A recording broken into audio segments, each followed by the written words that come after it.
Hello everybody, welcome back to 539 Productions. So I'm stopping here along the side of the road today. This is the site of an old church as well as an amazing old historic graveyard. Already I'm seeing what I assume is some Civil War veterans. It doesn't look like the church is here anymore, but we'll take a look and see if there's any ruins or pieces or maybe even an old sign like we've seen in a few of the previous episodes that I've done. But a really neat looking place in the middle of the Ohio countryside, and I'm glad that I was able to find it. It doesn't look like there's a whole lot of destruction or decay here, which is really nice. However, it does appear to have some very, very old graves, so hopefully we'll find a few really interesting items. So where I'm parked right now actually would have been the parking lot for the old church, which I'm assuming would have been right in this section here, or up ahead. However, I think that's just the backside parking lot because I can see painted parking spaces there. So we'll go ahead and start at the back here and work our way up front. Most of these appear to be people who were born in the mid to early 1800s, a few of which would be veterans of the Civil War. But who knows what else we might find here. But you can see the back parking lot here, and again, the church would have definitely been in this area right here. There's something sticking up in the middle of the grass over here, which may have been a vent for the old crawl space or basement to the church.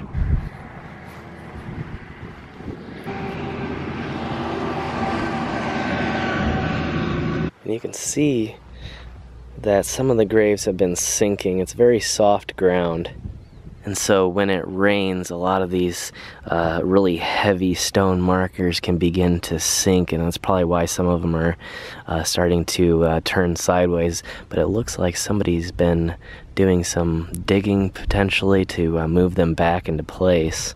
You can see here is probably a newly painted GAR marker. Looks like somebody's used some silver paint to bring it back and make it look pretty nice.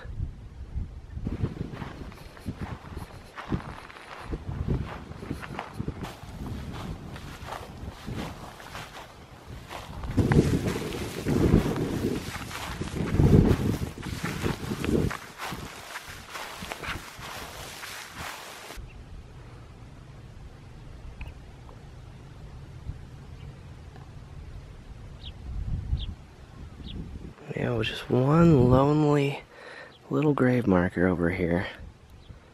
And as I've seen one time previously, there's actually a few bricks here around this grave. It may just be to prop it up. They might have done that in the past to do some restoration work here so that it wouldn't fall over.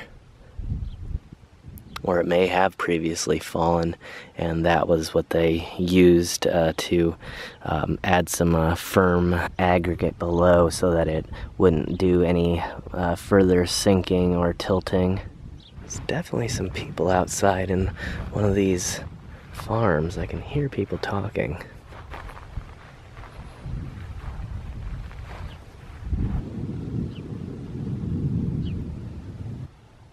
You can see another brick here. So in the past, I'm assuming that somebody had tried to do some restoration here as well.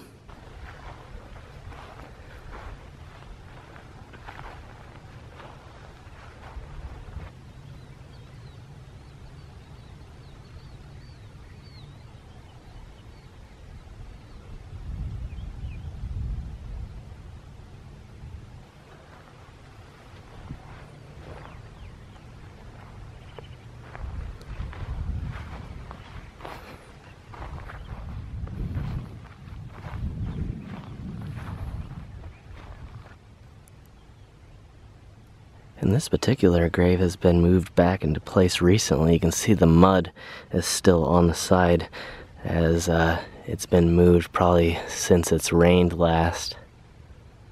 So it looks like somebody's definitely out here on a regular basis trying to do some restorations and keep things nice and on display for everybody to see and enjoy and visit their past ancestors. And you can see at the bottom here there's actually some bricks that are being used to stand this particular marker up as well. Unfortunately, it just looks like there's a lot of work to be done, and it looks like, based upon the restoration work that I'm seeing, that it needs to be done on almost a yearly basis.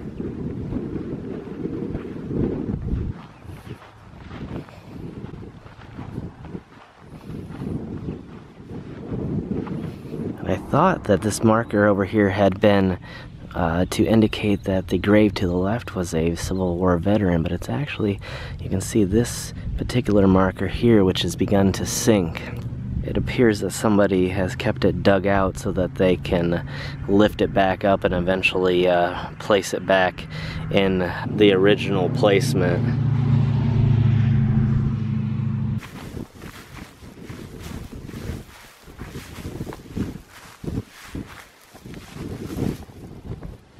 Piece of wire has been placed around this one. I'm not sure if that would have been to hold something in place or to try and prevent it from leaning in the past. It's definitely been rusted away, so it's probably been quite a few years since it was placed on there, so I'm not sure exactly what the purpose was for it.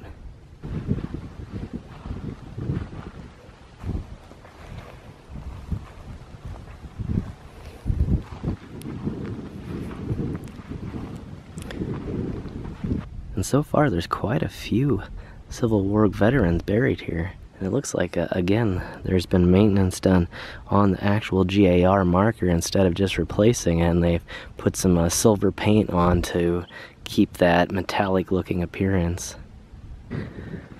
Almost oddly, some of these, like these pinnacles here, which appear to be very thin and would seem to topple over very easily, seem to be on a little bit more stable of ground, and so they've actually fared better than some of their shorter counterparts here. And so normally the GAR markers would take on this color here if they weren't painted the way that a lot of them seem to be.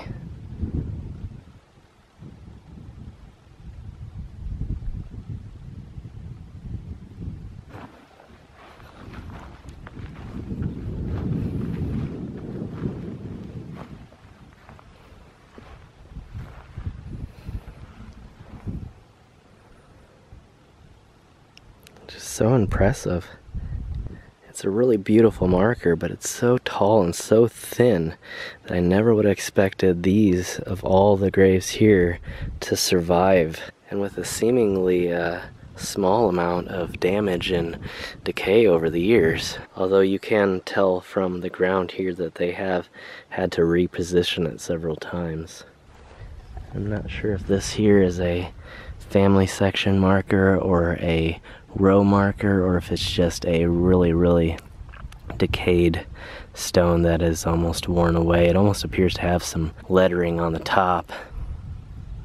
What an interesting last name.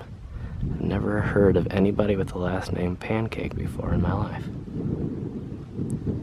I'm interested to see the graves around this huge bush here. A lot of times they end up overgrowing a lot of the markers.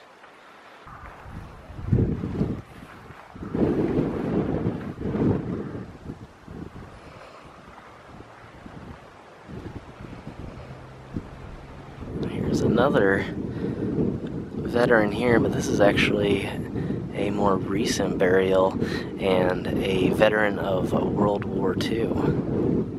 And from first glance, this looks like they've taken really good care of this particular area and not allowed any of the markers to be covered up, as you can see by the pruning work that's been done here around this particular marker.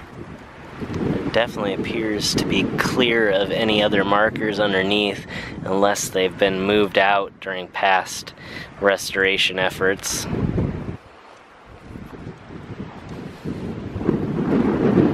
And I assume this would have been a family section here. However, the entire platform has sunk down, and now the headstones are falling backwards, and one has actually fallen completely over.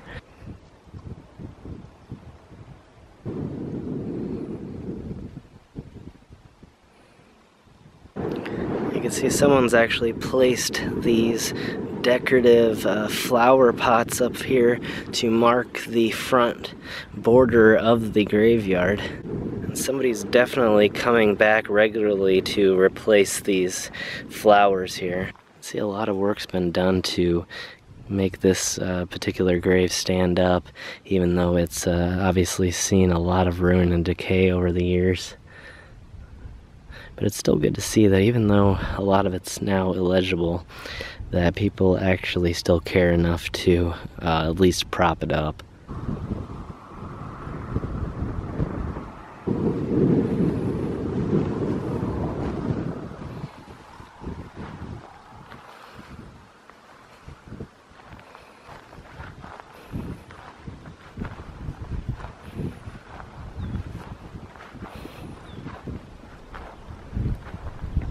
Unfortunately, this one's actually fallen over face down. I'm hoping that somebody picks it back up and puts it back into place. But not being experienced in any of this type of thing, I would never want to try and do it myself and actually cause more damage.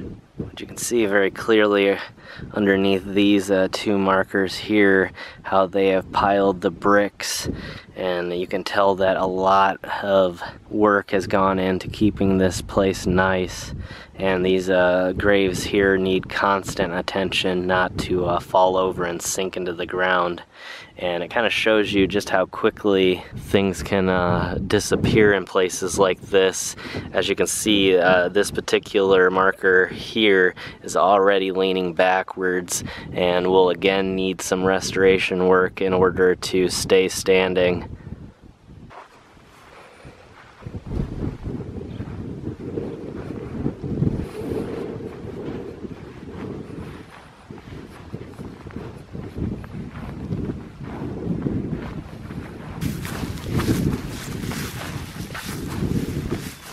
Let's go over real quick and check out this little pipe here to see what it is.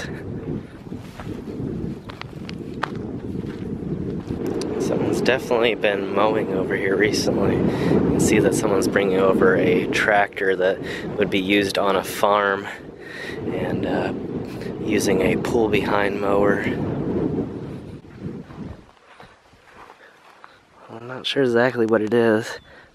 It is a solid post. It doesn't appear to be a pipe unless it was sealed off at the top. But you can see a little bit of the few remaining bricks that are underneath the ground here. And there's a little bit of a sinkhole right here. So this might have been either a church with a large basement or maybe just a crawl space underneath, and that's why some of these areas are starting to sink down. But there's definitely a brick right here, and then pieces of brick over here.